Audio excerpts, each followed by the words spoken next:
నిజాన్ని నిర్భయంగా, తప్పుని తప్పుగా చూపెట్టే ఆంధ్రజ్యోతి రాధాకృష్ణ గారి ఆఫీస్ మీద ఈరోజు యువజన శ్రామిక రైతు కాంగ్రెస్ పార్టీ నేతలు వందల సంఖ్యలో దాడి చేయటం అది వారి కుసంస్కారాన్ని తెలియచేస్తుంది.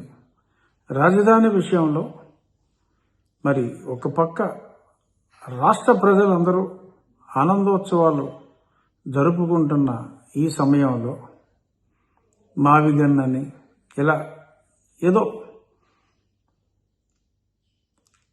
తేడాగా మాట్లాడితే, నాయకుడు ఏది మాట్లాడితే దాన్ని అదే పనిగా సమర్థించే పద్ధతి మంచిది కాదు అని మంచి మాట చెప్తే అది రుచించక ఆఫీస్ మీద దాడి చేయటం అది యువజన శ్రామిక రైతు కాంగ్రెస్ పార్టీ నాయకుల మనోదౌర్బల్యాన్ని ప్రస్ఫుటం చేస్తుంది.